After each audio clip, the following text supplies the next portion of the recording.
Hello दोस्तों, Awadhesh academy पर आपका स्वागत है। दोस्तों, आज हम जानने जा रहे हैं ह्यूमन वैल्यूज़ के बारे में। ये जो ह्यूमन वैल्यूज़ हैं या जो मानवीय मूल्य हैं, उनका क्या मतलब होता है। देखिए, आपने देखा होगा कि जो सोसाइटीज़ होती हैं वो अलग अलग तरीके के लोगों को रिस्पेक्ट देती हैं। कुछ ऐसे देश हैं जहाँ पे स्पोर्ट्स मैन जो होते हैं उनकी बड़ी इज्जत रहती है। कुछ ऐसे देश रहते हैं जहाँ पे पॉलिटिशियंस की बड़ी इज्जत रहती है। कुछ ऐसे देश रहते हैं जहाँ पे सिविल सर्वेंट्स की बड़ी इज्जत रहती है। कुछ ऐसे देश होते हैं जहाँ पे साइंटिस्ट की पूजा की जाती है। तो आप देखेंगे कि सोसाइटीज़ जो होती हैं वो एक पर्टिकुलर टाइप की लोगों को अप्रिशिएट करते हैं, पर्टिकुलर टाइप के प्रोफेशन के लोगों को अप्रिशिएट करते हैं। और इसी तरीके से जो इंडिविजुअल्स होते हैं, हम और आप जो होते हैं, वो भी कुछ चीज़ों को ज़्यादा वैल्यू मानते हैं, कुछ चीज़ों को कम वैल्यू मानते हैं। जैसे देखिए, बहुत सारी चीज़ें जैसे ऑनेस्टी है, पीस ऑफ माइंड है, या आप लें तो पैसा है, पावर है।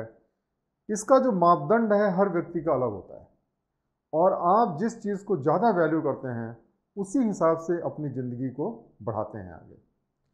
कोई भी ऐसा व्यक्ति नहीं है कि जो ये कहे कि पैसा इम्पॉर्टेंट नहीं है, या पावर इम्पॉर्टेंट नहीं है, या इज्जत इम्पॉर्टेंट नहीं है। ऐसा कोई नहीं होता।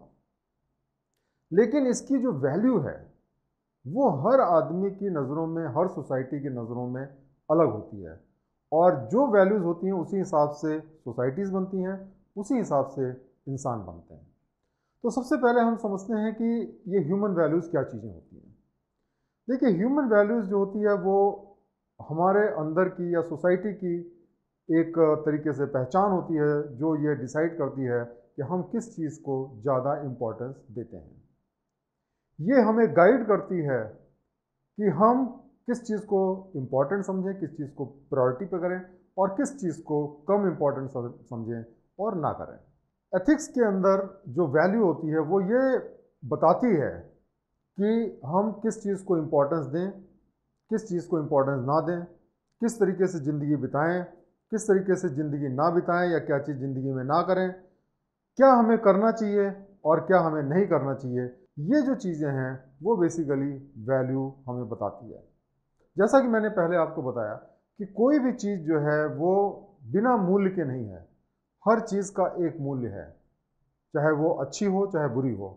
लेकिन अगर हमें कोई चीज़ सेलेक्ट करनी होती है और हमारे पास में ऑप्शन रहता है, तो हमारे लिए जो मूल्यवान चीज़ होती है या मूल्यवान जो वस्तु होती है उसको हम पहले लेना चाहते हैं। और इसी तरीके से जब हमें डिफरेंट डिफरेंट एक्शंस को डिसाइड करना होता है, तो जिस चीज़ को हम वैल्यू ज़्यादा करते हैं उस एक्शन को हम पहले करते हैं।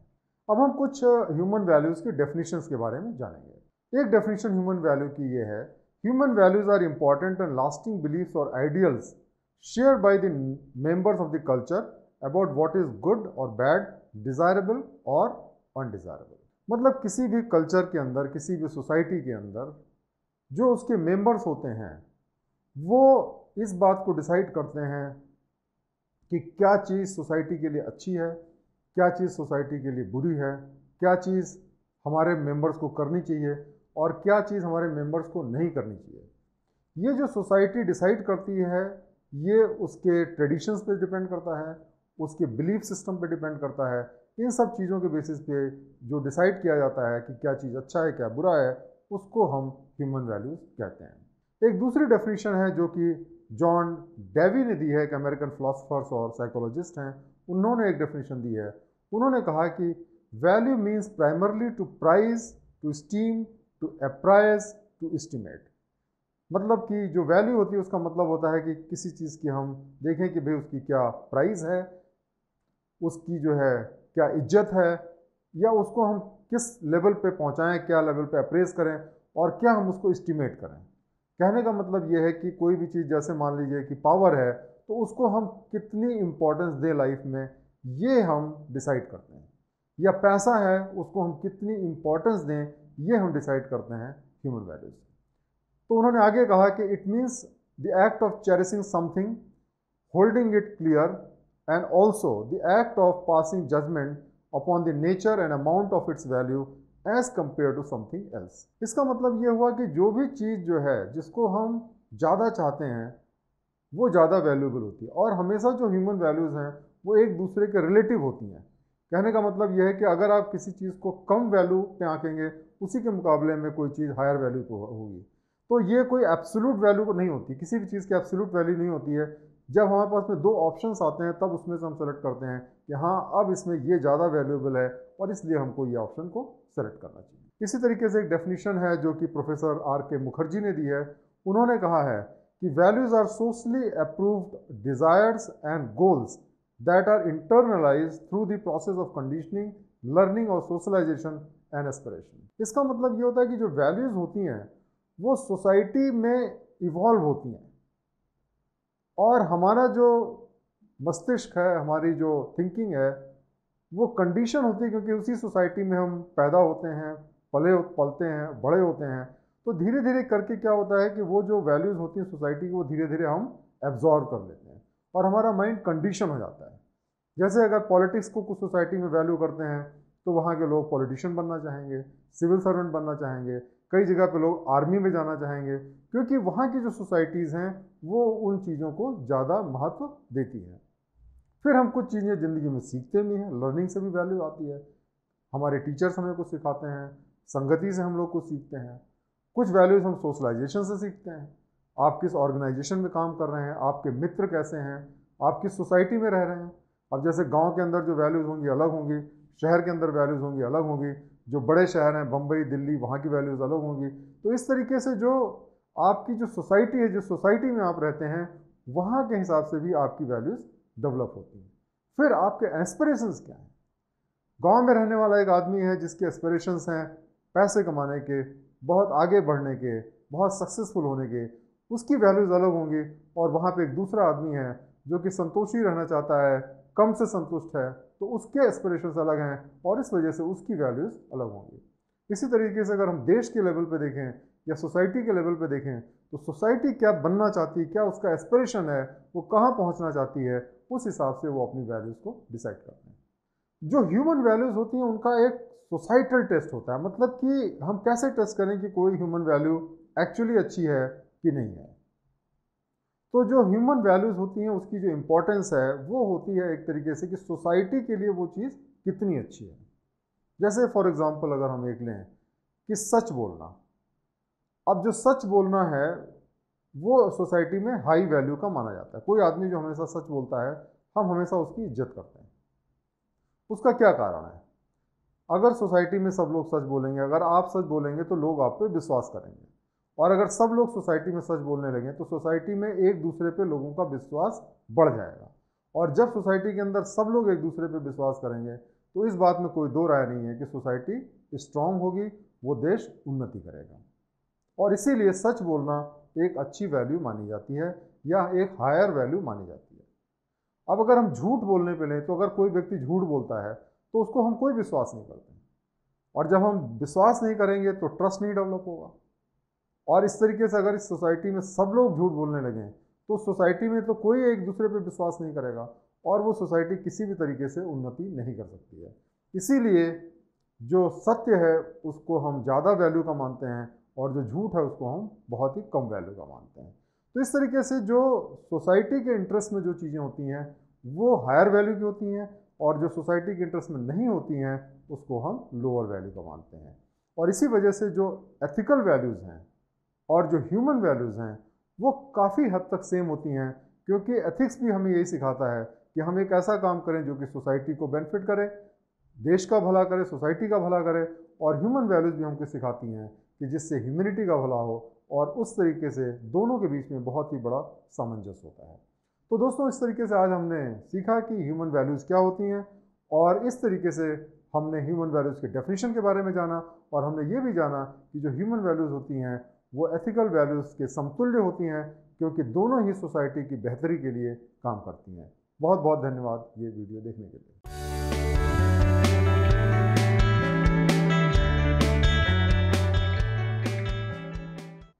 दोस्तों आज हम जानेंगे डिफरेंट टाइप की ह्यूमन वैल्यूज़ के बारे में।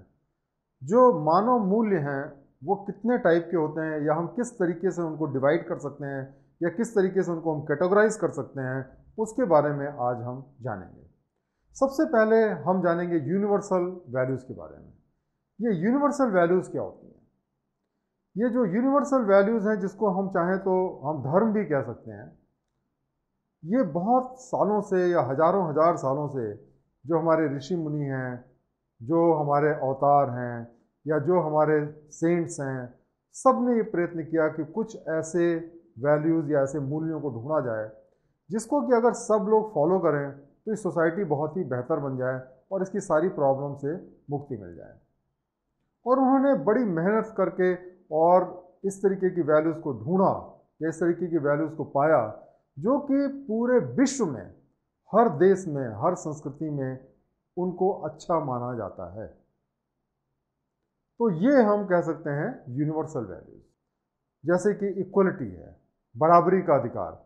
हर सोसाइटी ये चाहती है कि लोगों को बराबरी का अधिकार मिले। ऑनेस्टी, ईमानदारी, सत्य, उसी तरीके से फेथफुलनेस, वफादारी। वफादारी बहुत ज़रूरी है। कोई ऐसा देश नहीं है जहाँ पे वफादारी को वैल्यू नहीं करते हैं। ग्रेटिट्यूड, अगर आपके लिए कोई कुछ करे तो आप उसका एहसान मानें, उसके लिए ऑब्लाइज फील करें, उसको आप थैंकफुल उसके लिए बनें। उसी तरह टॉलरेंस, डिफरेंट लोगों के विचारों को टॉलरेट करने की शक्ति हो। ये नहीं कि जो आदमी आपसे भिन्न विचार रखता हो उसको आप गलत समझें।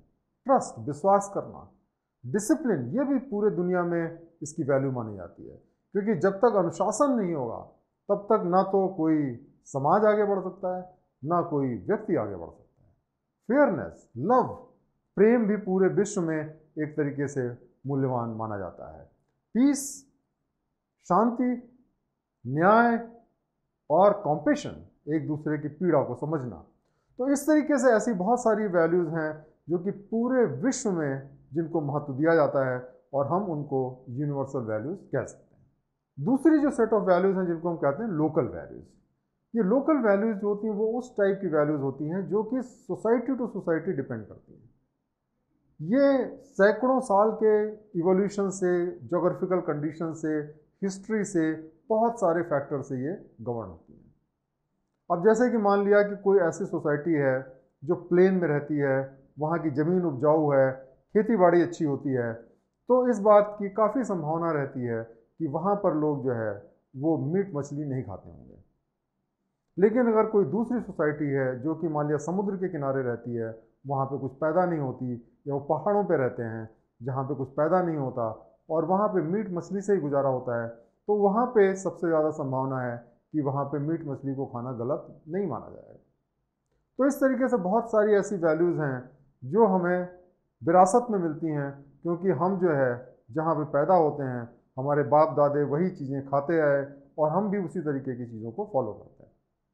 अब आप देखिए, जैसे शराब पीना है, कुछ सोसाइटीज़ में बहुत बुरा माना जाता है और कुछ सोसाइटी में हर आदमी पीता है। कुछ धर्मों में इसकी परमिशन है, कुछ धर्मों में इसकी परमिशन नहीं है।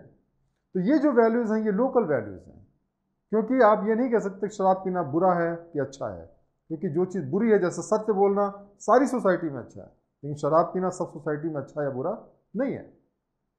इसी तरीके से आप देखें तो शादियाँ होती हैं, डावरी होती है, या आप देखें तो फैमिली जो वैल्यूज़ होती हैं कि लोग जॉइंट फैमिली में रहते हैं या अलग अलग रहते हैं, हम बड़ों की जैसे इज्जत करते हैं, वो हर सोसाइटी में वेरी करती है।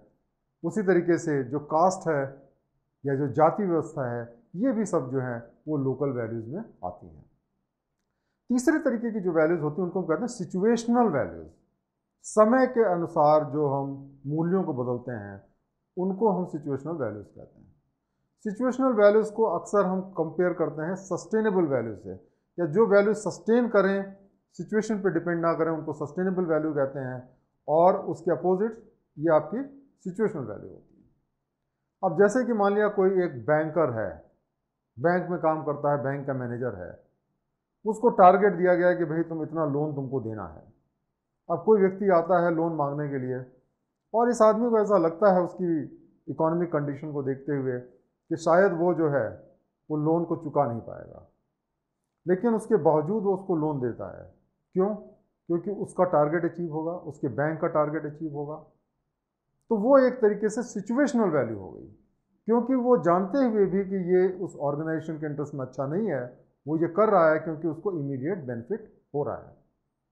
लेकिन अगर यही चीज़ सस्टेनेबल वैल्यू वाला कोई व्यक्ति होगा तो सस्टेनेबल वैल्यू का मतलब ये हुआ कि वो चाहे उसको व्यक्तिगत फ़ायदा हो चाहे ना हो, चाहे ऑर्गेनाइजेशन का टारगेट पूरा हो चाहे ना हो, वो हर बात इस बात पे डिसाइड करेगा कि इससे देश का क्या भला होगा, इंडिविजुअल का क्या भला होगा, कंपनी का क्या भला होगा, लॉन्ग टर्म में, शॉर्ट टर्म में नहीं। तो जो चीज़ हम शॉर्ट टर्म में डिसाइड करते हैं उसको हम कहते हैं सिचुएशनल वैल्यू, क्योंकि उसका फ़ायदा हमें तुरंत मिलता है। अब जैसे कोई एक टैक्स का कलेक्टर है, अब उसको टारगेट पूरा करना है कि तुम्हें इस साल में इतने करोड़ के केस बनाने हैं। अब उसने एक कंपनी के खिलाफ में केस बुक कर दिया, उसको मालूम है कि ये केस कोई बहुत अच्छा केस नहीं है, आगे सस्टेन नहीं करेगा, लेकिन उसने केस बुक कर दिया क्योंकि उसका इमीडिएट उसको फ़ायदा हो गया, टारगेट अचीव हो गए, शाबाशी मिल गई उसको, भले ही बाद में वो केस फेल हो जाए, भले ही उससे जो है एसएससी को नुकसान हो जाए। तो इसी तरीके से कई बार हम समय के हिसाब से, सिचुएशन के हिसाब से सच बोलते हैं या झूठ बोलते हैं, या वायलेंस पे जाते हैं, किसी का नुकसान भी करते हैं, लड़ाई भी करते हैं। तो ये सारी चीज़ें जो हैं वो बेसिकली सिचुएशनल वैल्यू की कैटेगरी में आती हैं। चौथे टाइप की जो वैल्यूज़ हैं जिसको हम कहते हैं पर्सनल वैल्यूज़, जो कि एक व्यक्ति विशेष पे डिपेंड करती हैं। देखिए, आपने देखा होगा कि किसी एक परिवार के अंदर ही जो कि एक ही तरीके से बच्चे बड़े होते हैं, एक भाई जो होता है वो बड़ा ईमानदार होता है, बड़ा अच्छा होता है, दूसरा भाई जो होता है बड़ा बेईमान होता है। ऐसा क्यों होता है? तो देखिए, जो एक सोसाइटी हमारी है उसके कुछ मापदंड होते हैं, उसकी कुछ वैल्यूज़ होती हैं, लेकिन उसके साथ साथ में जो एक इंडिविजुअल होता है उसके भी अपने कुछ मापदंड होते हैं। वो इंडिविजुअल हो सकता है कि सोसाइटी की बात को मान ले, सोसाइटी के साथ में जाए, और ये भी हो सकता है कि उसकी जो पर्सनल वैल्यूज़ हो सोसाइटी से बिल्कुल भिन्न हो, क्योंकि वो एकदम कन्विंस हो कि उसको वही काम करना है और वो अपने व्यक्तिगत इंटरेस्ट में वो काम करता है। तो अल्टीमेटली जो पर्सनल वैल्यूज़ होती हैं वो हर व्यक्ति की अलग अलग होती हैं, और इसी वजह से हर व्यक्ति जो है अपना अलग अलग रास्ता अख्तियार करता है। ऐसा नहीं है कि जो पर्सनल वैल्यूज़ होती हैं वो बिल्कुल भिन्न होती हैं। जैसे कि अगर आप अमेरिकन की पर्सनल वैल्यूज़ को देखेंगे और इंडियन की पर्सनल वैल्यूज़ को देखेंगे तो कहीं ना कहीं उस पर जो लोकल कल्चर है, लोकल ट्रेडिशन है, उसका असर होगा। लेकिन उसके बावजूद इंडिविजुअल लेवल पे दो जो मेंबर्स हैं एक सोसाइटी के, दो जो मेंबर हैं एक फैमिली के, उनके वैल्यूज़ भी अलग अलग हो सकते हैं, और इसी वजह से अक्सर सोसाइटी में कॉन्फ्लिक्ट होता है, क्योंकि हर व्यक्ति अपने ऐसे वैल्यू को फॉलो करता है जिससे कि उसका पर्सनल फ़ायदा हो। अब पांचवें जो कैटेगरी की वैल्यूज़ हैं उसको हम कहते हैं कल्चरल वैल्यूज़। अब कल्चरल वैल्यूज़ क्या होती हैं इसको हमें समझने की ज़रूरत है। कोई भी सोसाइटी जो है, जैसे कि एक इंडिविजुअल होता है उसी तरह एक सोसाइटी का माइंडसेट होता है। जैसे एक इंडिविजुअल होता है कुछ चीज़ों को ज़्यादा वैल्यू करता है, कुछ चीज़ों को कम वैल्यू करता है, वैसे एक सोसाइटी होती है कुछ चीज़ों को ज़्यादा वैल्यू करती है, कुछ चीज़ों को कम वैल्यू करती है। आप देखेंगे कि कुछ सोसाइटी के अंदर, कुछ कंट्रीज़ के अंदर बड़े अच्छे स्पोर्ट्समैन होते हैं, बड़े अच्छे अच्छे साइंटिस्ट होते हैं, नोबेल लॉरेट्स होते हैं, और कुछ सोसाइटीज़ में नहीं होते हैं। उसका क्या कारण होता है? उसका कारण ये होता है कि जो सोसाइटी है वो किस चीज़ को वैल्यू करती है। क्या वो साइंटिस्ट को वैल्यू करती है, या वो गवर्नमेंट ऑफिसर्स को वैल्यू करती है, या वो पॉलिटिशियंस को वैल्यू करती है? तो ये जो सोसाइटी का जो माइंडसेट है, किसको ऑनर किया जाए किसको ना ऑनर किया जाए, उसको हम कहते हैं कल्चरल वैल्यूज। अब आप देखिए, जैसे अमेरिका के अंदर आप देखिए तो अमेरिका के अंदर कोई भी ऐसा प्रेसिडेंट नहीं होता है या अभी तक हुआ है जो ये कहे कि मैं भगवान पे विश्वास नहीं करता या वो नास्तिक हो। बहुत से कंट्रीज में ऐसा पॉसिबल है, अमेरिका में पॉसिबल नहीं है। इससे ये पता चलता है कि अमेरिकन जो जनता है, वहाँ की जो पब्लिक है, वो भगवान पे विश्वास करती है या आस्तिक है। तो इस तरीके से इंडिया के अंदर लोग गवर्नमेंट सर्विसेज को वैल्यू करते हैं, तो ये यहाँ की वैल्यू डिसाइड करता है। हर सोसाइटी की अपनी अलग अलग वैल्यूज़ हैं। पाकिस्तान के अंदर मिलिट्री को लोग फॉलो करते हैं, लेकिन जो ये वैल्यूज़ हैं वो कोई स्टेटिक नहीं रहती हैं, ये समय के हिसाब से बदलती रहती हैं। जैसे कि भारत के अंदर अगर 50 साल पहले जाएँ तो शायद ये बात अच्छी नहीं मानी जाती थी कि लड़कियाँ पढ़ाई करें, लड़कियाँ बाहर नौकरी करें, लेकिन हमने देखा कि 50 सालों के अंदर ये वैल्यूज़ चेंज हुई और आज ये चीज़ धीरे धीरे करके कॉमन होती जा रही है। भले ही पूरे देश में सब जगह पे नहीं हो, लेकिन काफ़ी जगह पे ये एक्सेप्टेबल है।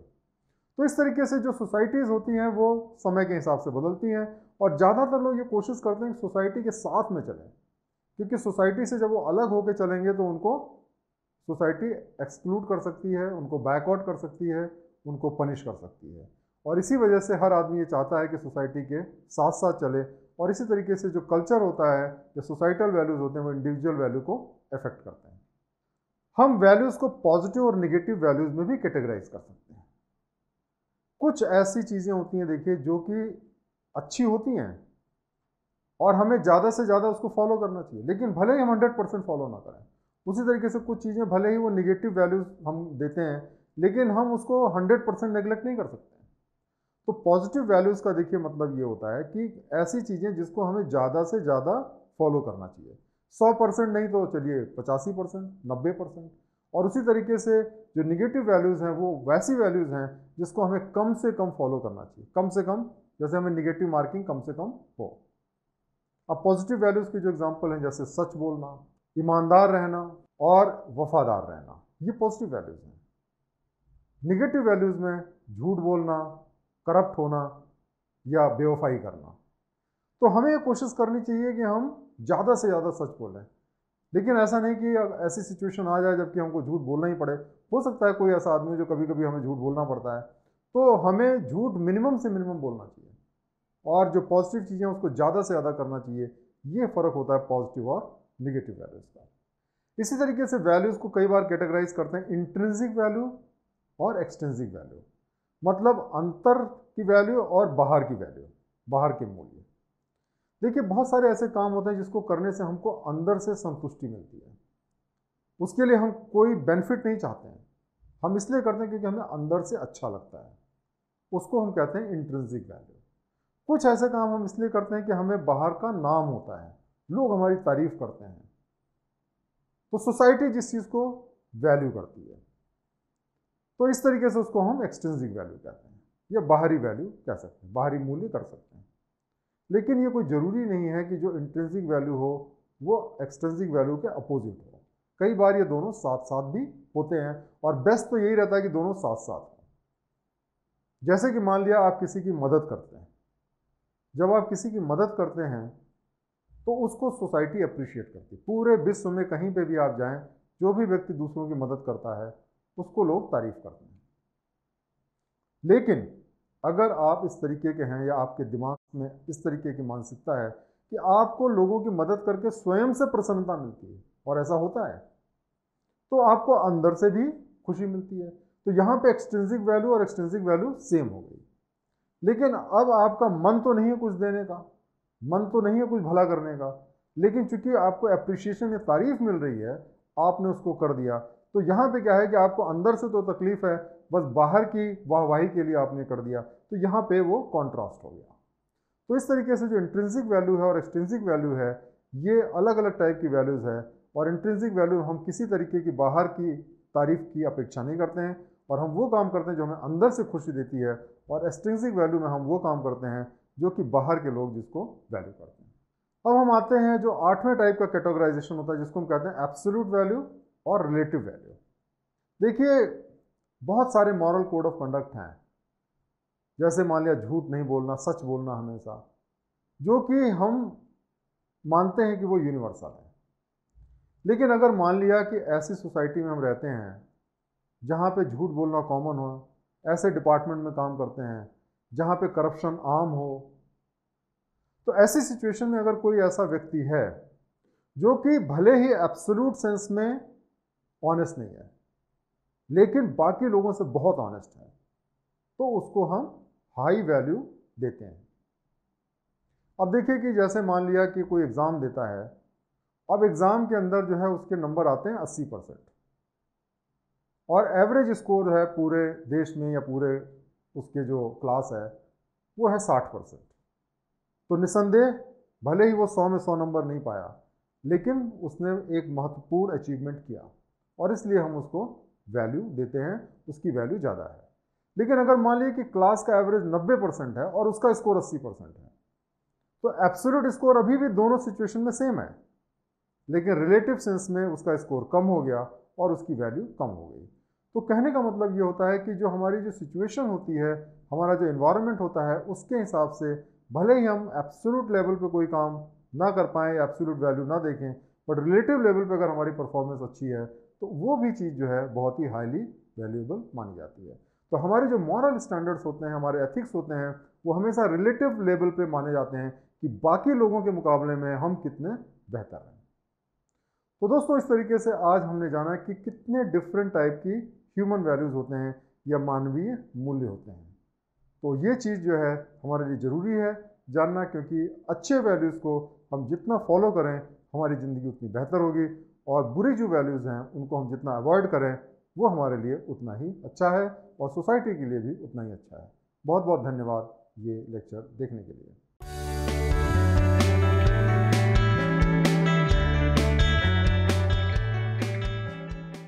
दोस्तों, हमने पहले समझा ह्यूमन वैल्यूज़ के बारे में कि ह्यूमन वैल्यूज़ क्या होती हैं, हम उसको कैसे डिफ़ाइन कर सकते हैं, और उसके बाद में हमने सीखा कि डिफरेंट टाइप की ह्यूमन वैल्यूज़ या मानव मूल्य क्या होते हैं। आज हम सीखेंगे कि ये जो ह्यूमन वैल्यूज़ हैं वो कहाँ से आते हैं। तो हमारी जो फैमिली होती है, हमारा जो परिवार होता है, वो हमारे वैल्यूज़ को शेप करने में, बनाने में एक बहुत इम्पॉर्टेंट रोल प्ले करता है। अगर आपकी फैमिली में सारे मेंबर्स अच्छे हैं, ईमानदार हैं, मेहनती हैं, तो ये जो अच्छी वैल्यूज़ है ये आपके अंदर नेचुरली आ जाएंगी। और उसी तरीके से अगर आपके फैमिली के लोग ख़राब हैं, अनएथिकल हैं और गलत काम करते हैं, तो इस बात की काफ़ी संभावना है कि आप भी उन्हीं की तरह बनेंगे। इसलिए हम लोगों की ये जिम्मेदारी बनती है कि हम अपने बच्चों को अच्छी वैल्यूज़ दें, उनको एक अच्छा नागरिक बनाएं आने वाले कल के लिए। तो किस तरीके से जो फैमिलीज़ होती हैं वो ह्यूमन वैल्यूज़ को बनाती हैं, इसके बारे में हम आज सीखेंगे। डेसमंड टूटू, जो कि साउथ अफ्रीकन एक थियोलॉजियन थे, उन्होंने इस बात को कहा कि आप फैमिली को चूज़ नहीं करते हैं। फैमिली जो होती है वो ईश्वर का गिफ्ट है आपके लिए, और आप फैमिली के लिए ईश्वर का गिफ्ट है। दोस्तों, हम फैमिली को चूज़ नहीं कर सकते हैं। हम एक पर्टिकुलर फैमिली में पैदा होते हैं और हमें ऐसी कोई चॉइस नहीं रहती कि हम किस फैमिली को चूज़ करें। इसी तरीके से जो फैमिली होती है वो भी नहीं चूज़ कर सकती है कि हमें किस तरीके का बच्चा चाहिए। हम एक दूसरे के लिए गिफ्ट हैं, और इसलिए हमें जिस फैमिली में हम पैदा हुए उस फैमिली की रिस्पेक्ट करनी चाहिए, और उस फैमिली में अच्छी विचारों का संचार करना चाहिए, अच्छे विचार उसमें डालने चाहिए। एक एक्ट्रेस है अमेरिकन जिनका नाम है किम, उन्होंने एक बार कहा कि at the end of the day life is about being happy, being who you are. इस दिन के आखिर में सबसे इंपॉर्टेंट चीज़ देखिए क्या होती है कि हमें खुश रहना होता है, आप जो भी हैं, और आप अपने को इस बात के लिए ब्लेस्ड महसूस करें कि आपकी जो है एक अच्छी फैमिली है जो आपको हर अच्छे बुरे समय में सपोर्ट देने के लिए तैयार रहती है। चाहे आप सफल हों या असफल हों, किसी भी ज़िंदगी के पड़ाव से जा रहे हों, अगर आपकी एक ऐसी फैमिली है जो हमेशा आपके साथ खड़ी रहती है तो आप बहुत भाग्यवान हैं। तो दोस्तों, ये बहुत इम्पॉर्टेंट है हमारे लिए ये फैमिली होना जो कि हमें सपोर्ट करे बुरे समय में, और इसी तरीके से हमारी भी जिम्मेदारी बनती है कि हम अपने फैमिली मेम्बर्स को उनके बुरे दिनों में सपोर्ट करें और एक साथ खड़े रहें। तो चलिए अब जानते हैं कि हमारी जो फैमिली होती है वो कैसे हमारे वैल्यूज़ को शेप करती है, कैसे हमारे मूल्यों को बनाती है या हमारे मूल्यों को हमारे अंदर पैदा करती है। तो सबसे पहली चीज़ होती है इंस्पिरेशन, प्रेरणा। दोस्तों, जब हम छोटे रहते हैं तो हमारे माँ और पिताजी, उनसे महत्वपूर्ण व्यक्ति हमारी ज़िंदगी में कोई नहीं रहता। हम उनकी छोटी छोटी चीज़ों को बहुत ध्यान से देखते हैं और हम वैसा बनने का प्रयत्न करते हैं। अगर हमारे पेरेंट्स जो हैं वो एक रोल मॉडल हैं, हमारे पेरेंट्स अच्छाइयों से भरे हुए हैं, ईमानदार हैं, मेहनती हैं, सच बोलते हैं, जो बोलते हैं वही करते हैं, तो इस बात में कोई दो राय नहीं है कि हम भी धीरे धीरे करके वही मूल्य अपने अंदर जागृत करेंगे और वैसे ही बनने की कोशिश करेंगे। अगर हमारे पेरेंट्स आपस में लड़ते रहते हैं, एक दूसरे की कमियां निकालते रहते हैं, तो शायद हम भी अच्छे नहीं बन पाएंगे।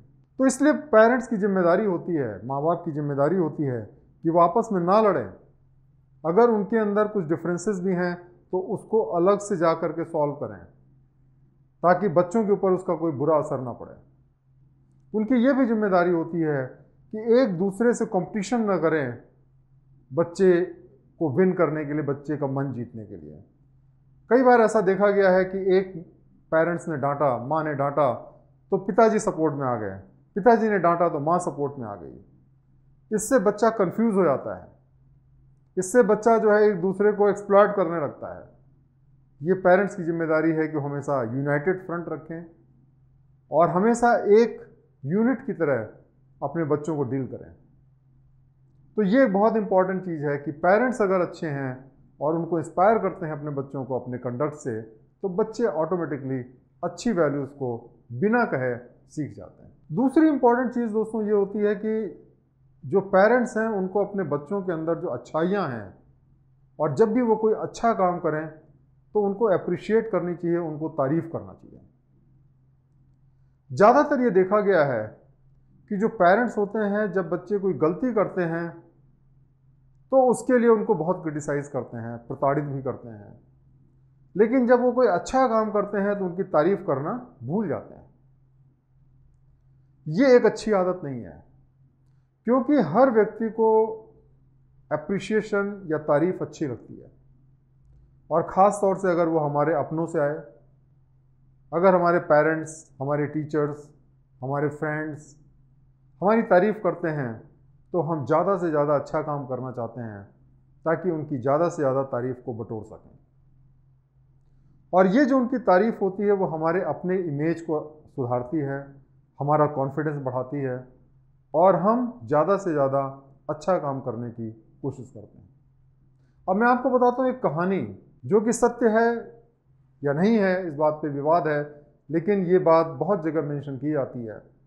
ये कहानी है थॉमस एडिसन के बारे में। थॉमस एडिसन, जैसा कि हम जानते हैं कि विश्व के सबसे महानतम जो आविष्कारक लोग हुए हैं, साइंटिस्ट हुए हैं, उनमें इनकी गिनती होती है। बहुत कम लोग ये जानते होंगे कि थॉमस एडिसन जो है उन्होंने बहुत ज़्यादा स्कूलिंग नहीं की, बहुत ज़्यादा हायर एजुकेशन उन्होंने प्राप्त नहीं किया।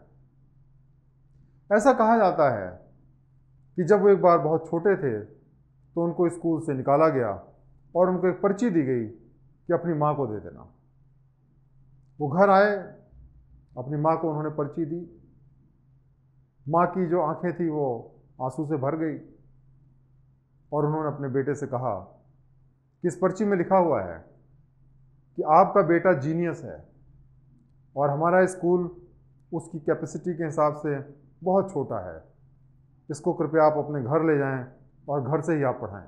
उसके बाद में थॉमस एडिसन कभी स्कूल नहीं गए, और उनकी माँ ने उनको पढ़ाया, और सारी उन्होंने सेल्फ स्टडी किया, और आगे चल के वो विश्व के सबसे महानतम स्कारक में शामिल हो गए। कुछ सालों बाद में उनकी माँ की डेथ हो गई, और एक दिन वो अपने घर में कुछ सामान ढूंढ रहे थे और वहीं पे वो पर्ची उनको मिली। अब जब उस पर्ची को उन्होंने पढ़ा तो उस पर लिखा हुआ था कि आपका बेटा जो है वो एडल्ट है, मेंटली इल है, मस्तिष्क रूप से विकसित नहीं है, और हम आपको बेटे को घर अपने स्कूल में नहीं आने देंगे। ऐसा उस पर्ची में लिखा हुआ था। लेकिन माँ ने ये बात अपने बेटे को नहीं बताई, बल्कि ये बताया कि आपका बेटा जीनियस है। और थॉमस एडिसन इस बात को विश्वास करने लगे कि वो जीनियस हैं, और इस बात को विश्वास करते करते वाकई वो जीनियस बन गए। उसके बाद थॉमस एडिसन ने अपनी डायरी में लिखा कि थॉमस एडिसन एक एडल्ट चाइल्ड थे, एक मानसिक रूप से अंडर डेवलप्ड बच्चे थे, लेकिन उनकी मदर ने उनको एक जीनियस बना दिया। तो दोस्तों, जब भी हम अपने बच्चों की तारीफ़ करते हैं, उनका हौसला बढ़ाते हैं, तो उनके अंदर एक नई ऊर्जा का संचार होता है, उनका अपने लिए कॉन्फिडेंस बढ़ता है, और वो ज़्यादा से ज़्यादा कुछ ज़िंदगी में पाना चाहते हैं ताकि वो आपको खुश कर सकें। तो इसलिए अप्रिसिएशन जो है ज़िंदगी में बहुत ज़रूरी है, और जब भी हमारे बच्चे अच्छा काम करें उनको अप्रिशिएट करने की ज़रूरत है। तीसरी इंपॉर्टेंट चीज़ होती है पनिशमेंट। दोस्तों, हम हमेशा तारीफ करें बच्चों की, ये भी अच्छी चीज़ नहीं है। जब वो गलत काम करें तो उनको पनिशमेंट देना भी जरूरी है, उनको सजा भी देना जरूरी है, क्योंकि सजा के माध्यम से ही वो सीखते हैं कि उनको क्या नहीं करना चाहिए। अगर उनकी तारीफ उनको सही रास्ते पे ले जाने में मदद करती है, तो उनको जो सजा दी जाती है वो उनको गलत रास्ते पे ले जाने से रोकती है। इसलिए चाहे जितना छोटा बच्चा हो, ये माँ बाप की जिम्मेदारी होती है कि अगर वो गलत काम करे तो उसको सजा दी जाए, उसकी एज के हिसाब से, उसके स्वभाव के हिसाब से। अगर हम ऐसा करने में चूकते हैं तो हम बच्चे का भला नहीं करते, बच्चे का बुरा करते हैं। अब मैं आपको एक एसोप्स फेबल जो है उसकी एक कहानी सुनाना चाहता हूँ, जिसमें इस मैसेज को बहुत अच्छे तरीके से, बड़ी खूबसूरती से बताया गया है। एक नवयुवक था जिसको कि एक बहुत बड़े चोरी के केस में पकड़ा गया और उसको कोर्ट ने मौत की सज़ा दी। मौत की सज़ा के पहले उससे उसकी आखिरी इच्छा पूछी गई, तो जो व्यक्ति था उसने कहा कि मैं अपनी माँ से मिलना चाहता हूँ। उसकी इच्छा को माना गया और उसकी माँ को कोर्ट में बुलाया गया।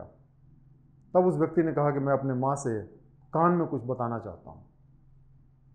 जब माँ अपना कान बच्चे के मुंह के पास लाई तो बच्चे ने कान को काट लिया। उससे पूरा कोर्ट जो है बड़ा आश्चर्यचकित रह गया और कोर्ट में जो जज साहब थे उन्होंने पूछा कि तुमने ऐसा क्यों किया? तो उस व्यक्ति ने कहा कि जब मैं छोटा था और छोटी छोटी चोरी करता था और छोटी छोटी चीज़ें घर लाता था तो मेरी माँ ने मुझे कभी भी सज़ा नहीं दी, बल्कि उसने ये कहा कि चिंता ना करो, इस बात को कोई नोटिस नहीं करेगा। और इसी के बाद में मेरी चोरियां बढ़ती गई और आज मैं इस अंजाम तक पहुंचा हूं। तो आज मेरा जो भी स्वरूप है, आज मैंने जो भी किया है, उसके लिए मेरी माँ जिम्मेदार है और इसीलिए मैंने उनका कान काट के उनको पनिशमेंट दिया।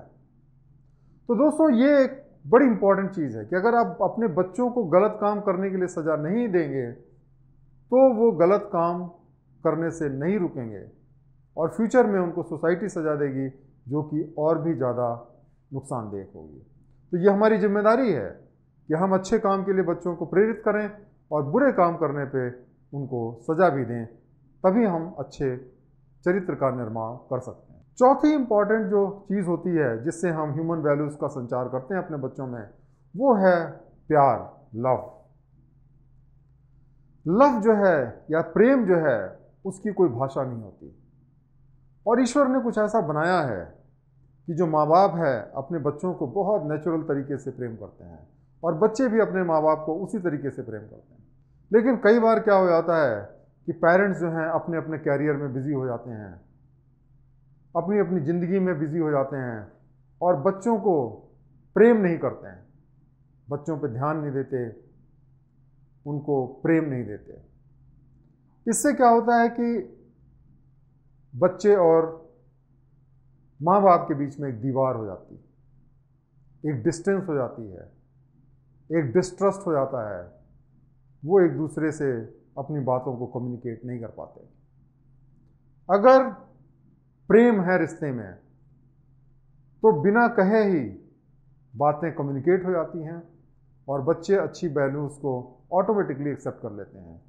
लेकिन अगर प्रेम नहीं है तो माँ बाप जो कहेंगे, कई बार ये भी होता है कि उसका उल्टा करते हैं बच्चे और अपना ही नुकसान कर लेते हैं। इसलिए प्रेम का होना बहुत ज़रूरी है किसी भी रिश्ते में और माँ बाप को अपने बच्चों को हमेशा प्रेम देना चाहिए। पांचवी जो इम्पॉर्टेंट चीज़ है वो है अंडरस्टैंडिंग। बच्चों को समझने की ज़रूरत है।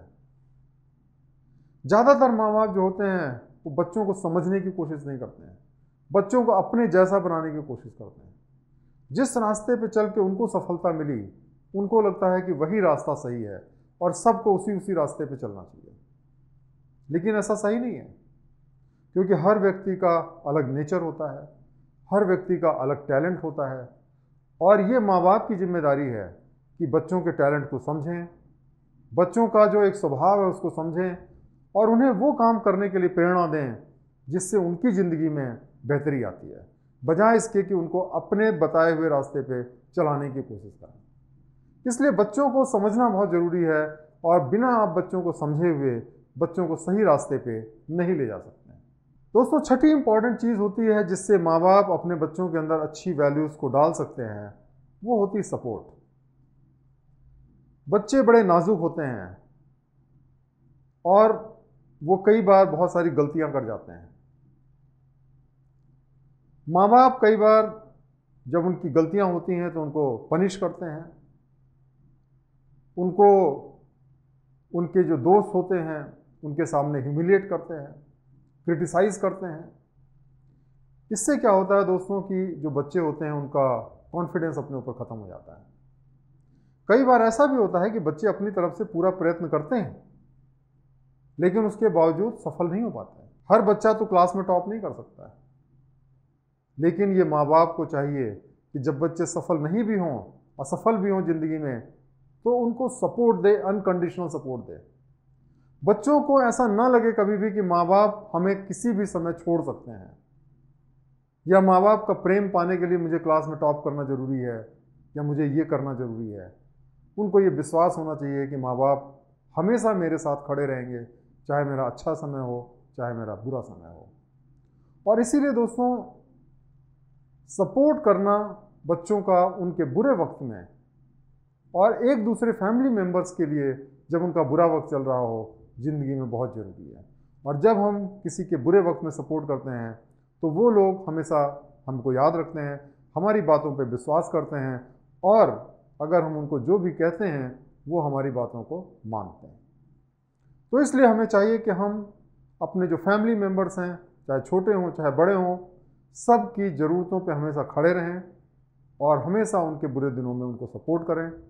और इससे जो है एक अच्छी वैल्यूज़ का संचार होता है और यही चीज़ जब वो सीखते हैं तो दूसरों के साथ में भी वो यही करते हैं और दूसरों के बुरे में खड़े होते हैं और अच्छे इंसान बन जाते हैं। तो मुझे उम्मीद है दोस्तों कि आज हमने जो फैमिली है, जो परिवार है, उसका जो रोल है हमारे अच्छे वैल्यूज़ को बनाने में, ह्यूमन वैल्यूज़ को हमारे अंदर डालने में, हमें एक अच्छा इंसान बनाने में, उसके बारे में हम अच्छी तरीके से समझ पाए होंगे। बहुत बहुत धन्यवाद ये लेक्चर देखने के लिए।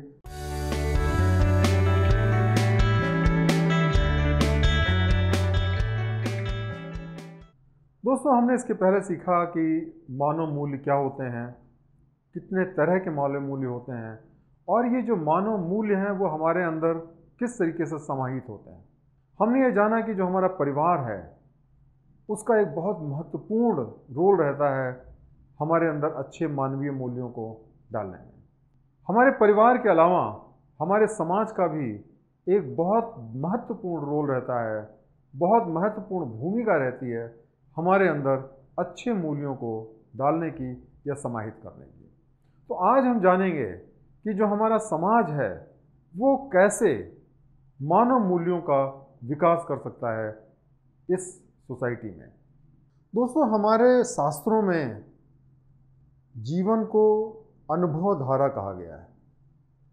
अनुभव की धारा, जैसे कि एक नदी होती है, वो बहती है जब, तो उसका जो हर बूंद होती है वो हर क्षण एक नया अनुभव करती है। वैसे ही जो हमारी ज़िंदगी है, हम हर क्षण एक नया अनुभव करते हैं जब हम अपने किसी फैमिली मेम्बर से या किसी सोसाइटी के मेंबर से या अपने ऑफिस के किसी व्यक्ति के साथ में हमारा जो संपर्क होता है तो हमें एक नया अनुभव होता है। और ये जो अनुभव होता है वो एक ईंट की तरह होता है। जैसे कि एक बिल्डिंग होती है, वो ऐसे बहुत छोटे छोटे ईंटों से बनती है जो कि भले ही दिखाई न दें, लेकिन हमारी बिल्डिंग उसी पे खड़ी होती है। उसी तरीके से ये जो छोटे छोटे क्षण हैं हमारे अनुभव के, वो हमारी ज़िंदगी को बनाते हैं। अब अगर ये जो क्षण हैं, ये जो अनुभव के क्षण हैं, ये अच्छे हैं तो हम खुश होते हैं, हम हैप्पी होते हैं। और जब ये क्षण दुखदाई होते हैं तो हम दुखी हो जाते हैं। तो कोई भी व्यक्ति जिसकी ज़िंदगी में बहुत सारे ऐसे अच्छे अनुभव हैं, वो व्यक्ति खुश है, और जिसके ज़िंदगी में ऐसे बहुत सारे दुखदाई अनुभव हैं, वो दुखी है। तो ये कहना कि जो हमारा जो अनुभव है या जो हमारी हैप्पीनेस है वो अंदर से आती है, ये पूरी तरीके से सही नहीं है, क्योंकि ये अनुभव से आती है और अनुभव में आदान प्रदान होता है।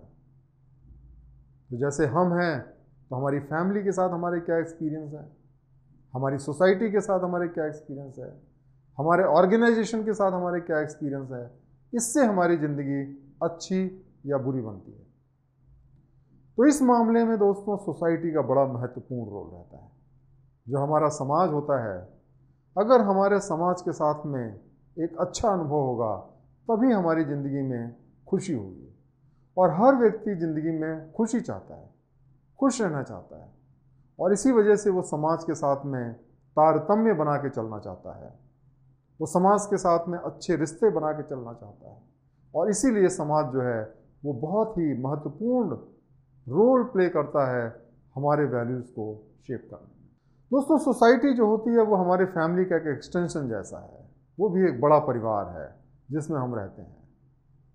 हमारे बहुत सारे कॉमन वैल्यूज़ होते हैं और हम अपने को सोसाइटी के हिसाब से ढालना चाहते हैं, और सोसाइटी भी एक्सपेक्ट करती है कि इसके जो मेंबर्स हैं वो सोसाइटी के वैल्यूज़ को फॉलो करें। और अगर कोई उसका जो मेंबर है, व्यक्ति है, वो सोसाइटी के ट्रेडिशंस को और वैल्यूज़ को तोड़ता है तो कई बार सोसाइटी उसको पनिश करती है, उसका बैकआउट करती है। और इसी वजह से हम सब लोग चाहते हैं कि सोसाइटी के हिसाब से चलें, और इसलिए सोसाइटी की जो वैल्यूज़ हैं वो धीरे धीरे करके हमारी वैल्यूज़ बन जाती हैं। सोसाइटी का बहुत पॉजिटिव कंट्रीब्यूशन होता है अच्छी वैल्यूज़ को बनाने में। जैसे कि अगर आप शादी ब्याह का मामला लें तो भारत जैसे देश में शादी ब्याह जो है वो अक्सर बहुत टिकाऊ होते हैं, उसमें डिवोर्सेस नहीं होते हैं।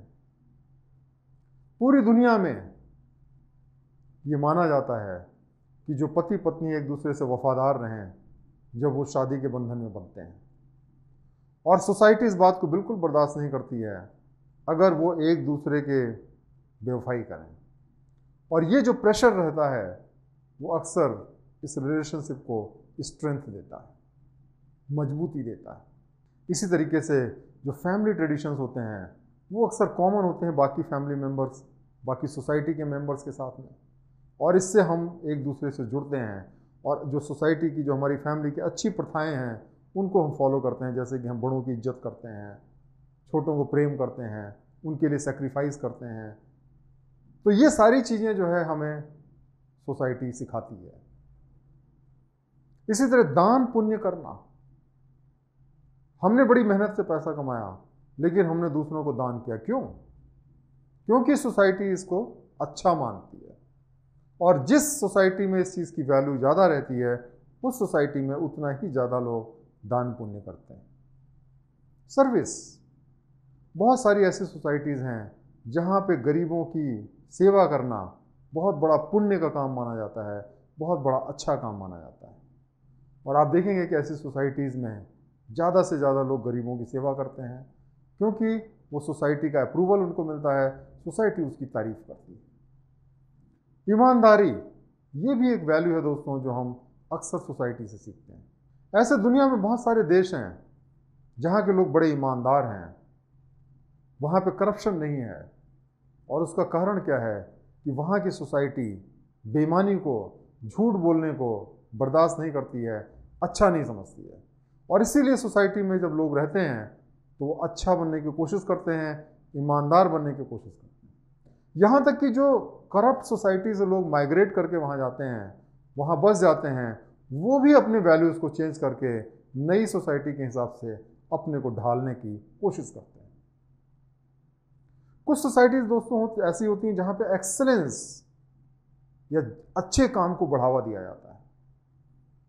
जो अच्छे स्पोर्ट्समैन हैं, जो अच्छे इंटरप्रेन्योर हैं, जो अच्छे राइटर हैं, अच्छे साइंटिस्ट हैं, सबकी बड़ी इज्जत की जाती है।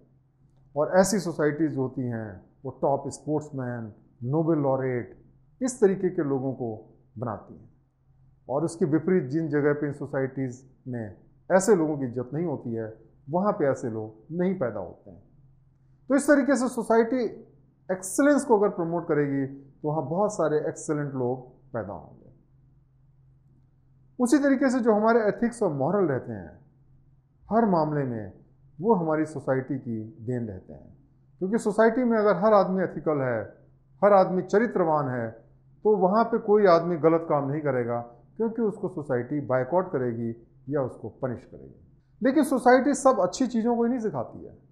बहुत सारे ऐसे खराब मूल्य हैं जो भी सोसाइटी के द्वारा दिए जाते हैं। जैसे आप देखें, कास्टिज्म है, जाति प्रथा है, जो कम्युनल फीलिंग होती है, जो धार्मिक बेसिस पे जो डिफरेंशिएशन किया जाता है, रेसिज्म है, ये सारी चीज़ें भी सोसाइटी हमें सिखाती है। जिस सोसाइटी में इन चीज़ों को इम्पोर्टेंस नहीं दी जाती है, वो सोसाइटीज़ में ये चीज़ें नहीं पाई जाती हैं। क्राइम है, आपने देखा होगा कुछ राज्यों में, कुछ ऐसे समाज में क्राइम ज़्यादा होता है, क्योंकि वहाँ की सोसाइटी क्राइम को सपोर्ट करती है या क्राइम को एक्सेप्ट करती है।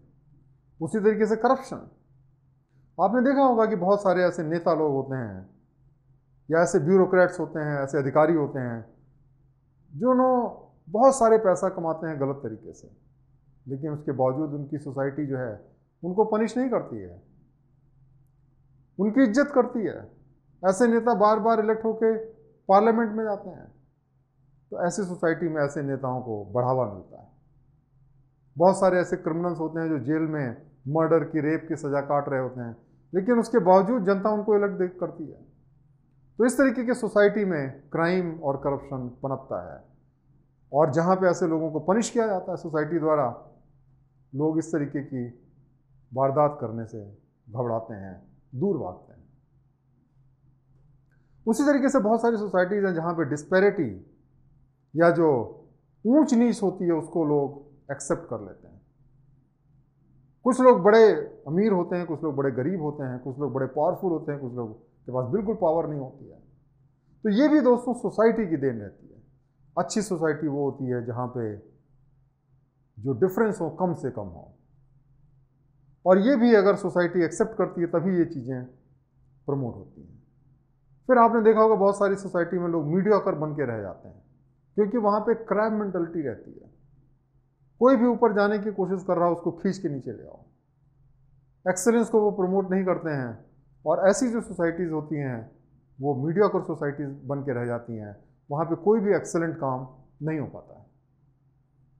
तो मीडियोक्रिटी भी एक तरीके से सोसाइटी की ही देन है, और हमें बहुत अच्छा नहीं बनना है, क्योंकि उससे हमें कोई फ़ायदा नहीं है, उससे हमें कोई रिस्पेक्ट नहीं है, और इस वजह से लोग बहुत अच्छा नहीं बन पाते हैं। इंडिविजुअलिज्म, जो सेल्फिशनेस है हमारी, कि हम सिर्फ अपना भला चाहें, वो भी दोस्तों सोसाइटी की देन होती है।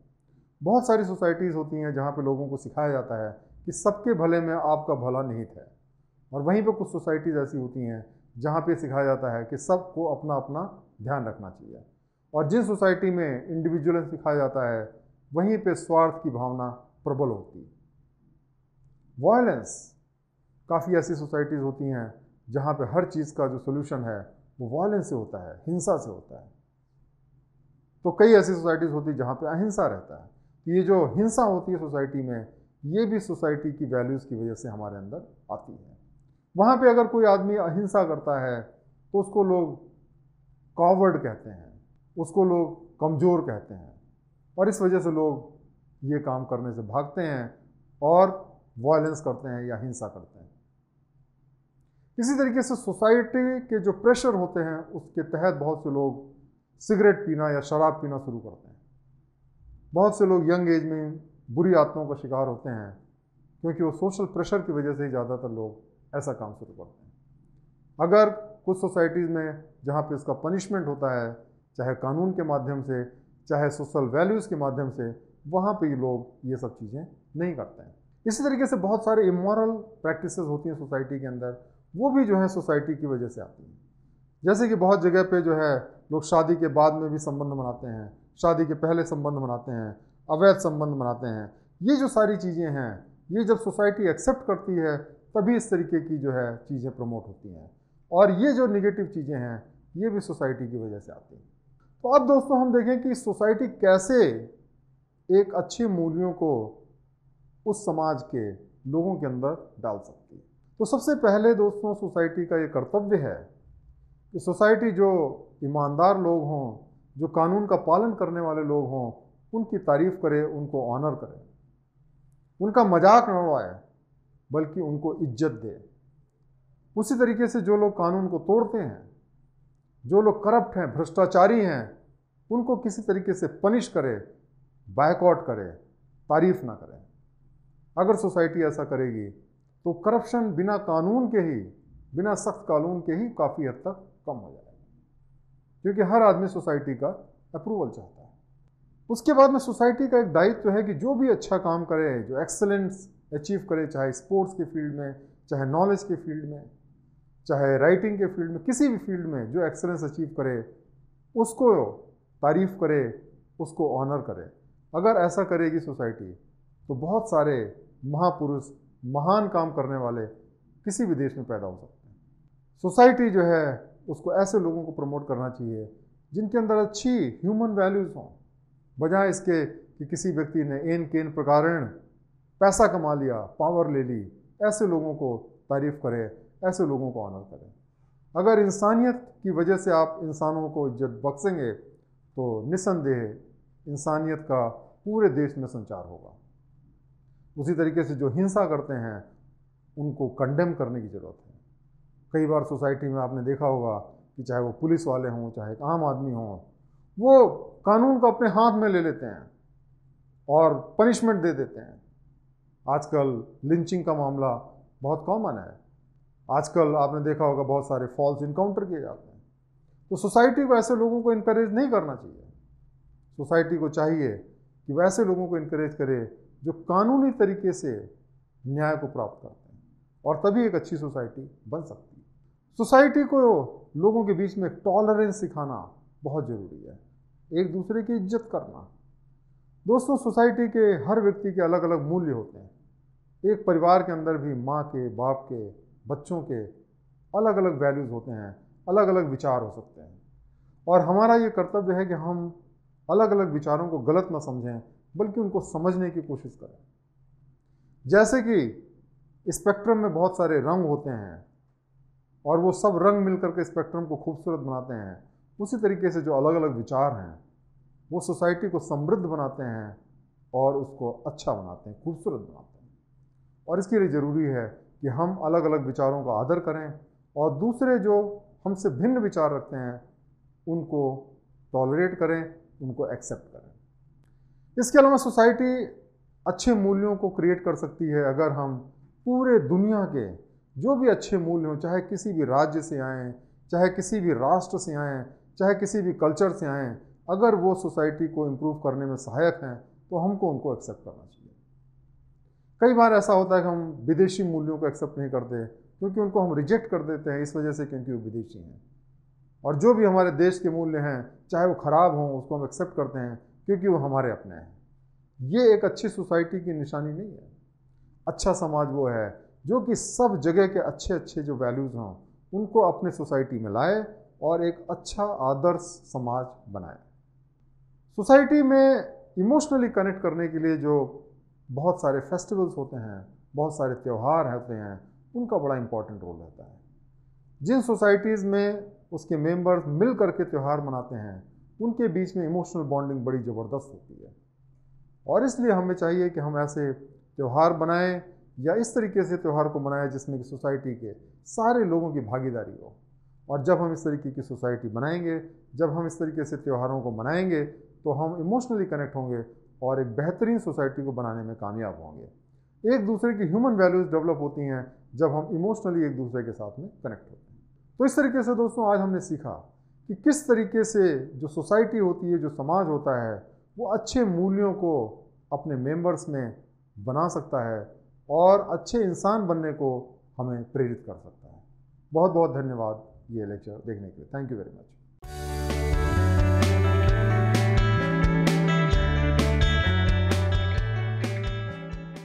दोस्तों, हम मानव मूल्यों के बारे में अध्ययन कर रहे हैं, ह्यूमन वैल्यूज़। ये जो ह्यूमन वैल्यूज़ होती हैं, ये क्या होती हैं, कितने तरीके की होती हैं।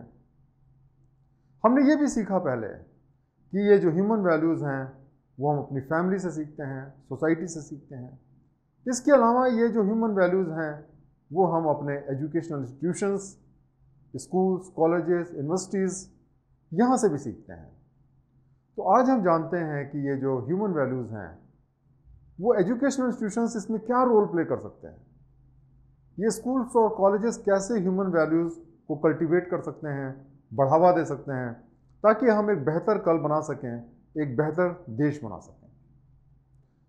देखिए, जब हम 3-4 साल के होते हैं तभी हम स्कूल जाना शुरू कर देते हैं और स्कूल के अंदर अलग अलग बैकग्राउंड के बच्चे आते हैं और उनके साथ में हम एडजस्ट करना सीखते हैं। उसी तरीके से जो हमारे टीचर्स होते हैं वो बड़े पावरफुल होते हैं, बड़े मोटिवेटिंग होते हैं। जैसे कि हम घर में अपने पेरेंट्स को फॉलो करते हैं, वैसे ही स्कूल्स में हम अपने टीचर्स को फॉलो करते हैं।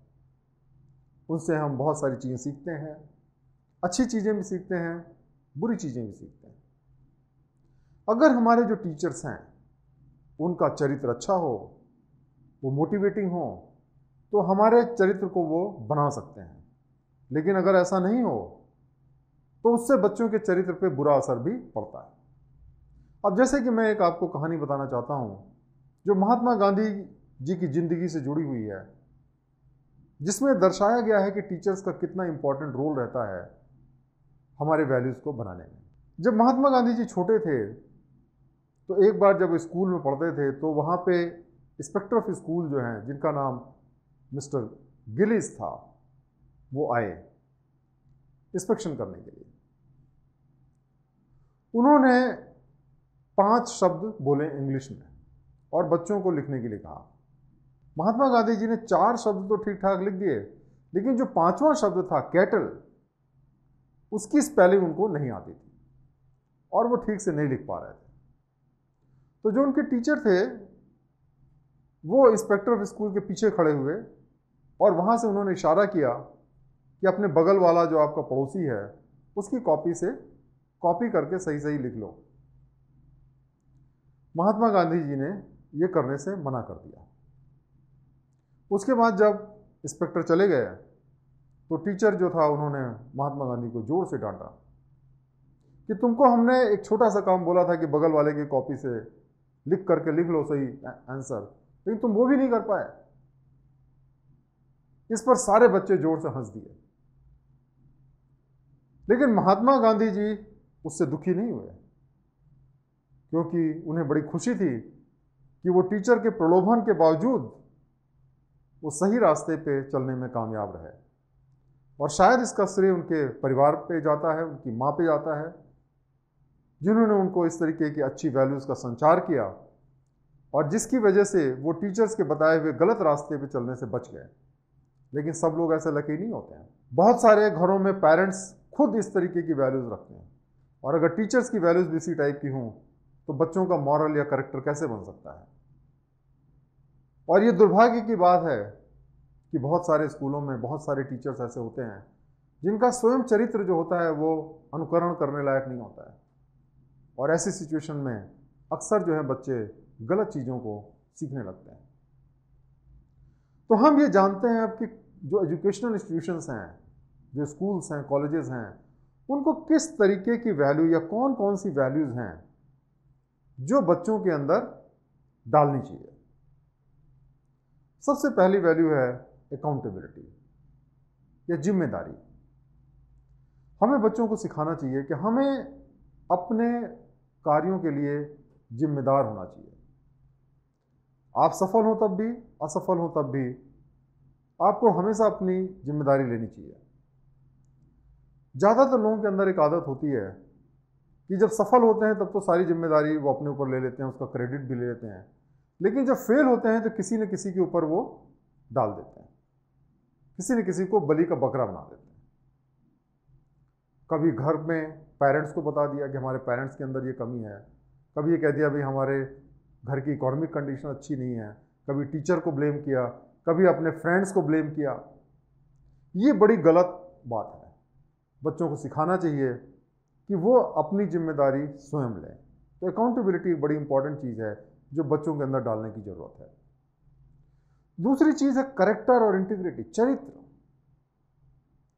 आजकल एक कुछ ऐसा जमाना चल पड़ा है कि लोग इमेज पे ज़्यादा ध्यान देते हैं, पर्सनालिटी पे ज़्यादा ध्यान देते हैं।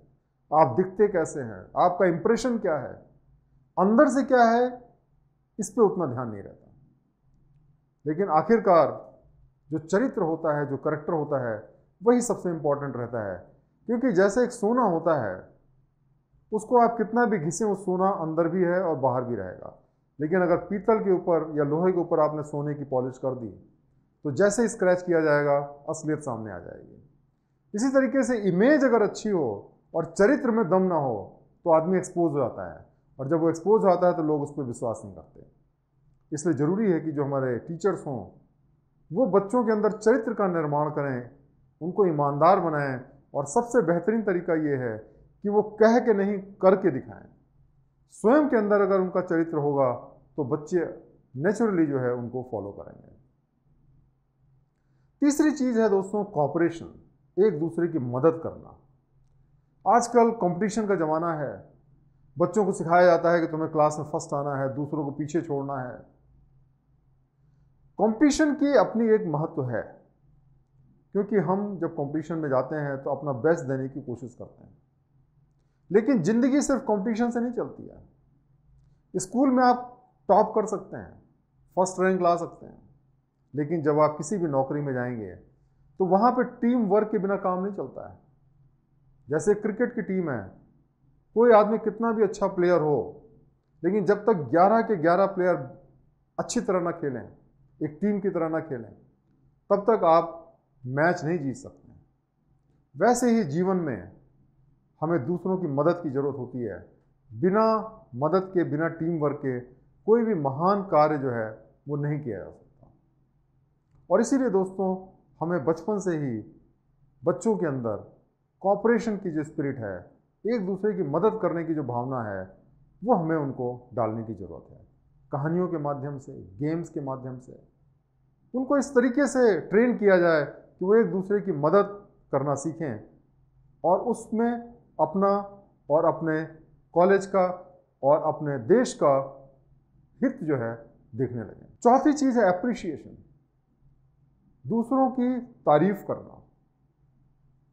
दोस्तों, तारीफ करना बड़ा ज़रूरी है, क्योंकि हर व्यक्ति को तारीफ सुनना अच्छा लगता है, और जब हम किसी की तारीफ करते हैं तो वो और भी ज़्यादा अच्छे काम करना चाहता है। लेकिन दुर्भाग्य से आपने देखा होगा कि बच्चों को बचपन से ही एक क्रिटिसिज्म की आदत पड़ जाती है। वो बस दूसरों को क्रिटिसाइज़ करते रहते हैं, कभी स्कूल का, कभी टीचर्स का, कभी अपने फ्रेंड्स का, कभी अपने पेरेंट्स का। ये जो क्रिटिसिज्म की आदत है, ये बड़ी बुरी है। क्रिटिसिज्म से आप अपने को तो मुक्त कर लेते हैं जिम्मेदारियों से, लेकिन आप जो एक इमेज बनाते हैं दुनिया की, बड़ी ख़राब होती है, और उससे आप कभी ग्रोथ नहीं कर सकते। जब आप दूसरों में अच्छाई देखना शुरू करते हैं, तब आप उन गुणों को अपने अंदर भी लाना चाहते हैं, और इसी से आपका उत्थान होता है। इसलिए ज़रूरी है कि हम अप्रिशिएट करने की आदत जो है वो स्टूडेंट्स को बचपन से डालें। और पांचवी चीज़ जो दोस्तों सिखाने की ज़रूरत है बच्चों को बचपन से ही, वो है अनुशासन, डिसिप्लिन। दुनिया में कोई भी महान काम बिना अनुशासन के नहीं हो सकता है। आज का ज़माना इंस्टेंट फूड का ज़माना है। इंस्टेंट कॉफ़ी, इंस्टेंट फूड और इंस्टेंट ग्रेटिफिकेशन। आप ये बढ़िया सा खाना खाते हैं, आपकी जीभ को बहुत मज़ा आता है, लेकिन उससे आपका स्वास्थ्य का कितना नुकसान होता है, इसके बारे में आप नहीं सोचते। जो इस तरीके की चीज़ें जिससे आपको तुरंत मज़ा आता है, वो चीज़ें अक्सर जो है वो आपको नुकसान पहुंचाती हैं। और जो आपके लिए बेहतरी की चीज़ें होती हैं, वो ऐसी चीज़ें होती हैं जिसका फल आपको काफ़ी दिनों बाद में मिलता है। आप सालों साल पढ़ाई करते हैं, तब उसका फ़ायदा आपको मिलता है। आप रोज़ प्रैक्टिस करते हैं, तब जाकर के गेम्स में अच्छा परफॉर्म करते हैं। और ये सारी चीज़ों के लिए ज़रूरी है अनुशासन। केवल अनुशासन से ही हम इस तरीके की जो इंस्टेंट ग्रेटिफिकेशन की जो चीज़ें हैं, तुरंत मज़ा पाने वाली जो चीज़ें हैं, उनसे हम दूर जा सकते हैं।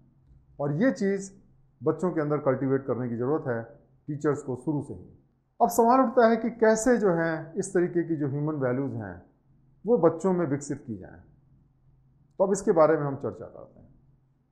सबसे पहले दोस्तों, एक्सपीरियंस शेयरिंग की ज़रूरत है। ऐसे लोगों के एक्सपीरियंस जिन्होंने अच्छा काम करके समृद्धि पाई और अच्छा जीवन व्यतीत किया।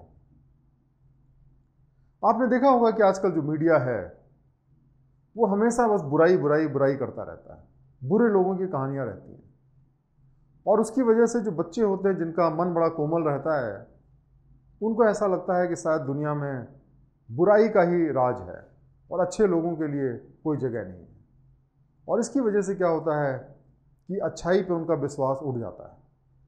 और ये टीचर्स की जिम्मेदारी है कि जो अच्छे लोग हैं, जिन्होंने अच्छे कर्म करके ऊंचाइयों को, बुलंदियों को छुआ है, उनकी कहानियां बताएं। अपनी ज़िंदगी से भी कुछ ऐसे महत्वपूर्ण जो उनकी इवेंट्स हैं उनको बताएं, ताकि बच्चे अच्छे काम करने के लिए मोटिवेटेड हों। दूसरी चीज़ है केस स्टडीज़। हमें ऐसी बहुत सारी केस स्टडीज़ बच्चों को बताने की ज़रूरत है, जो कि हम जो मॉरल डायलेमास होते हैं ज़िंदगी में, जब हम नहीं समझ पाते कि सही क्या है गलत क्या है, और ऐसे सिचुएशन में हम कई बार गलत रास्ता अख्तियार करते हैं। केस स्टडीज़ के माध्यम से हमको उनको सिखाना चाहिए कि बुरा काम करने का बुरा अंजाम होता है, और इस वजह से जब हम इतनी डिफ़िकल्ट सिचुएशन में जाते हैं तब भी हमें अच्छा काम ही करना चाहिए। गेम्स, जो गेम्स होते हैं बड़े इंपॉर्टेंट होते हैं, क्योंकि गेम्स में बच्चों को मिल करके खेलना पड़ता है, एक टीम की तरह खेलना पड़ता है, और बच्चों को इस तरीके के गेम्स सिखाने चाहिए जिससे एक टीम वर्क उनके अंदर डेवलप हो, एक फेयर प्ले कि सही तरीके से खेलें, कानून के हिसाब से खेलें, इस तरीके की हैबिट डेवलप हो, ईमानदारी, करेज, कोऑपरेशन, ये जो चीज़ें हैं वो उनके अंदर डेवलप हो। आजकल आपने देखा होगा कि बहुत सारी ऐसी चीज़ें रहती हैं कि जिसका कोई मतलब जो है वजूद नहीं है, क्योंकि किसी किताब में लिखा हुआ है। इस तरीके की जो मिथ्स होती हैं, कहानियाँ होती हैं, उसको बहुत लोग सच समझ बैठते हैं।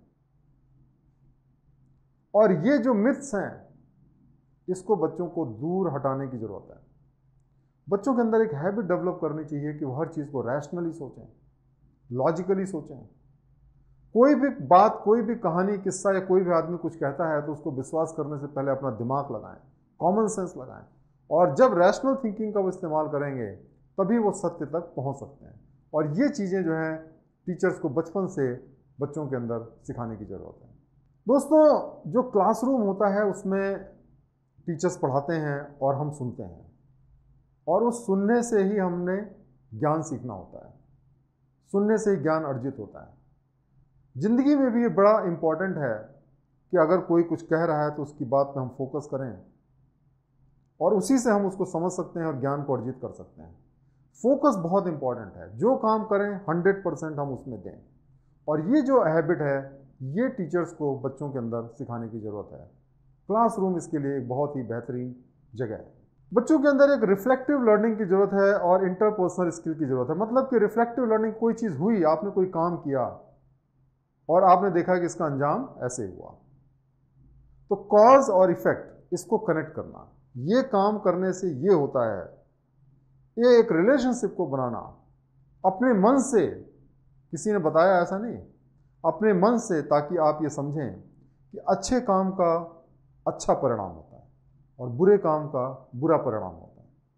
इस तरीके की हैबिट अगर आप डेवलप करेंगे, इस तरीके की स्किल डेवलप करेंगे, तो आप ऐसे सारे कर्मों को अवॉइड करेंगे जिसका अंजाम बुरा होता है। उसी तरीके से इंटरपर्सनल स्किल, हम कैसे लोगों से बात करें, कैसे लोगों को अपनी बात मनवाएं, कैसे लोगों की बात सुनें, ये भी बहुत इंपॉर्टेंट है, और ये स्किल भी स्कूल्स में, कॉलेजेस में डेवलप करने की ज़रूरत है। दोस्तों, हमें अपने जो स्टूडेंट्स हैं उनको इंस्पायर करने की ज़रूरत है, शब्दों से नहीं, बल्कि अपने बिहेवियर से, अपने चरित्र से, अपने कंडक्ट से। अगर कोई टीचर आता है और वो दूसरे अपने कोलीग की बुराई बतलाता है, स्कूल की बुराई बतलाता है, प्रिंसिपल की बुराई बतलाता है, तो बच्चे क्या सीखेंगे? तो अगर कोई टीचर है, उसको जो सिखाना है उसका बिहेवियर खुद भी वैसा होना चाहिए, और अपने कंडक्ट से ही वो जो है स्टूडेंट्स को सही सही चीज़ें सिखा सकता है। और जो टीचर हो उसका जो पर्सनालिटी इतनी इंस्पायरिंग होनी चाहिए, उसका बिहेवियर इतना इंस्पायरिंग होना चाहिए कि बच्चे स्वयं जो है उनको फॉलो करें बिना एक शब्द कहे हुए। एक अच्छे स्कूल की, एक अच्छे टीचर की ये जिम्मेदारी है कि एक बच्चों के बीच में डिस्कशन करने की जो है, एक हेल्दी डिस्कशन कराने की प्रवृत्ति डेवलप करे। उस तरीके की नहीं जैसे आजकल हमारे मीडिया चैनल्स में आता है, जहाँ पे एक दूसरे से लोग लड़ते रहते हैं, एक दूसरे को हराने के चक्कर में रहते हैं। हेल्दी डिस्कशन बड़ा इंपॉर्टेंट रहता है। हमारा कुछ विचार है, आपका कुछ विचार है, हम अगर आपस में डिस्कस करेंगे तो एक दूसरे के विचारों को समझ सकेंगे और फिर हम मिल करके कोई काम कर सकेंगे। और इसी वजह से बच्चों के अंदर एक हेल्दी डिस्कशन की हैबिट डालने की ज़रूरत है, ताकि अपने से भिन्न विचार वालों के साथ में भी वो सामंजस्य बना सकें, उनसे सीख सकें और मिल के एक अच्छा काम कर सकें। उसी तरीके से जो हमारे टीचर्स हैं वो हमको सिखा सकते हैं कि कैसे हम लोगों को अप्रिशिएट करें जिनके विचार अलग हों, और क्रिटिसाइज़ करने से उनको बचें। क्रिटिसिज्म बड़ा निगेटिव फीलिंग्स जनरेट करता है। जब आप दूसरों को क्रिटिसाइज़ करते हैं तो भले ही आपको एक थोड़ा सा उस समय मज़ा आता है, लेकिन उससे क्या होता है, आपकी जो भावना है वो बदल जाती है। और उसी तरीके से जिसको आप क्रिटिसाइज़ करते हैं उसको जब पता चलता है कि आपने उसको क्रिटिसाइज़ किया तो उसकी भावना भी आपके लिए बदल जाती है और हमारे रिश्ते दूर दूर हो जाते हैं। और उसके विपरीत अगर हम लोगों की तारीफ़ करते हैं तो हम पास पास आते हैं। इसलिए हमें ये बच्चों के अंदर हैबिट डालनी चाहिए कि दूसरों का वो सम्मान करें बजाय इसके कि उनको क्रिटिसाइज़ करें। और इसी तरीके से दोस्तों, जो एक टीचर्स को हैबिट डालने की ज़रूरत है बच्चों के अंदर, वो है इंट्रोस्पेक्शन की। हम में से बहुत सारे ऐसे लोग हैं जो दुनिया से तो बहुत कुछ सीखते हैं, दुनिया के बारे में बहुत कुछ जानते हैं, लेकिन अपने बारे में हम नहीं जानते। हमारी क्या अच्छाइयाँ हैं, हमारी क्या बुराइयाँ हैं। अपने बारे में जानना सबसे बड़ा ज्ञान है, और जो व्यक्ति अपने बारे में जानता है वही स्वयं को सुधार सकता है और स्वयं का विकास कर सकता है। अगर दूसरा हमारी बुराई को कोई बताता है तो हमें अच्छा नहीं लगता, हम उसको रिटेलिएट करते हैं, हम उसको डिफेंड करते हैं। लेकिन अगर स्वयं हमें अपनी बुराइयों का एहसास हो जाए तो हम उसको सुधारने की कोशिश करते हैं। इसीलिए इंट्रोस्पेक्शन करना, अपने को जानना, ये भी एक बहुत बड़ी कला है और ये भी एक बहुत बड़ी वैल्यू है जो कि टीचर्स को बच्चों के अंदर डालने की ज़रूरत है। तो दोस्तों, इस तरीके से हमने आज सीखा कि जो हमारे स्कूल्स हैं, कॉलेजेस हैं, यूनिवर्सिटीज़ हैं, जो एजुकेशनल इंस्टीट्यूशंस हैं, वो कैसे बच्चों के अंदर अच्छी वैल्यूज़ का, अच्छे मानव मूल्यों का संचार कर सकते हैं और एक बेहतरीन सोसाइटी बनाई जा सकती है, एक बेहतरीन देश बनाया जा सकता है। बहुत बहुत धन्यवाद ये वीडियो देखने के लिए। Thank you very much.